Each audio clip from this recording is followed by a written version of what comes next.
दुश्वारी हो रही हो, सांस फूल रहा है, एम्फिसीमा, ये एहतियात करनी है कि जब भी आपने इसका यूज जाए इसके साइड इफेक्ट्स या नुकसान आपको क्या देखने में मिलते हैं। अगर बात की जाए तरीके Welcome to our YouTube channel, Mixed Info.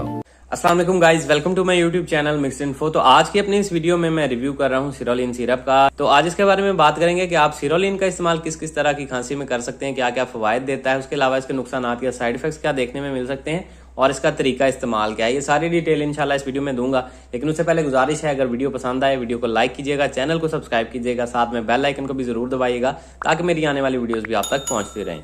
तो चलते हैं अपने टॉपिक की तरफ से। सबसे पहले अगर बात की जाए तो नाम है इसका सिरोलिन और 120 ml की ये पैक है। कीमत की बात की जाए तो 83 रुपीज़ में पाकिस्तानी मार्केट में ये आपको अवेलेबल है।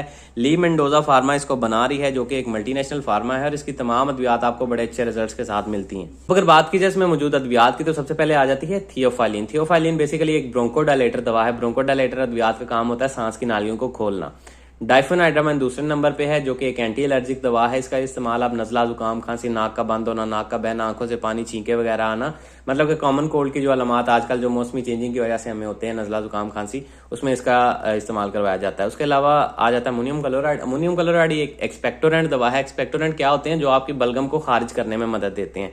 उसके बाद आ जाता है मैंथोल। तो मैंथोल बेसिकली एक नेचुरल इंग्रेडिएंट है और इसके बहुत से फवायद हैं। नज़ला, जुकाम, खांसी, मौसमी जो अलामात आजकल कॉमन कोल्ड की आ रही हैं, इनमें काफ़ी ज़्यादा रिलीफ फराहम करता है। तो कुल मिला के आप इसका इस्तेमाल किस किस तकलीफ में कर सकते हैं। तो ये देखें, सबसे पहले उन्होंने लिखा हुआ सांस की नालियों में मौजूद बलगमी रुकावट दूर करने की मौसर दवा। यानी कि अगर आपको सीने पे बलगम, रेशा वगैरह की शिकायत है और खारिज नहीं हो पा रहा, तो ये दवा बेहतरीन उसमें रिजल्ट देती है, यानी कि बलगम को खारिज करने में बड़ा रोल प्ले करती है। तो इस तरह की अगर आपको खांसी है तो आप इसका इस्तेमाल कर सकते हैं। उसके अलावा ये साथ में इसके इंडिकेशंस लिखी हुई हैं। For an effective control of all coughs associated with nasal allergy, यानी कि नाक की कोई एलर्जी वगैरह में जिसमें आपको नाक में खारिश होती है, छींकें आती हैं या नजला जुकाम स्टार्ट हो जाता है, उसके साथ खांसी शुरू हो जाती है, तो उसमें भी आप इसका इस्तेमाल कर सकते हैं। उसके बाद ब्रोंकियल स्पैज्म है। ब्रोंकियल स्पैज्म से मुराद होता है ब्रोंक्यूल्स या ब्रोंकाई, जो सांस की नालियां होती हैं, उनमें खिंचाव या तनाव पैदा हो जाता है, स्पैज्म हो जाता है, तो उसकी वजह से सांस की नालियां सुकड़ जाती हैं, जिसकी वजह से आपको फिर सांस लेने में तंगी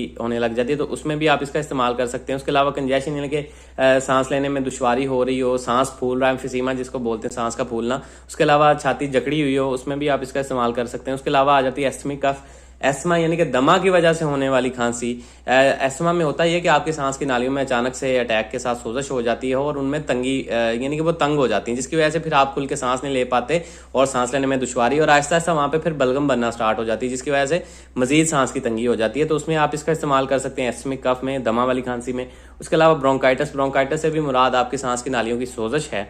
उसके अलावा रेस्पिरेटरी ट्रैक्ट कंजेशन, यानी कि सांस लेने वाला जो आपका निज़ाम है उसमें किसी तरह की भी कोई कंजेशन या जकड़न अगर पैदा हो जाए ठंड की वजह से, नमूनिया की वजह से, या किसी या कॉमन कोल्ड की वजह से, या कोई वायरल इन्फेक्शन अगर आपके फेफड़ों को डैमेज करता है, इन दिनों में काफ़ी ज़्यादा ही आपको कॉमन कोल्ड की अलामात देखने में मिलती हैं, जिसमें नज़ला, जुकाम, खांसी, छींकें आना, नाक का बंद हो जाना, आंखों से पानी बहना और साथ में हल्की फुल्की खांसी और साथ में फिर आहिस्ता आहिस्ता बलगम आना स्टार्ट हो जाती है।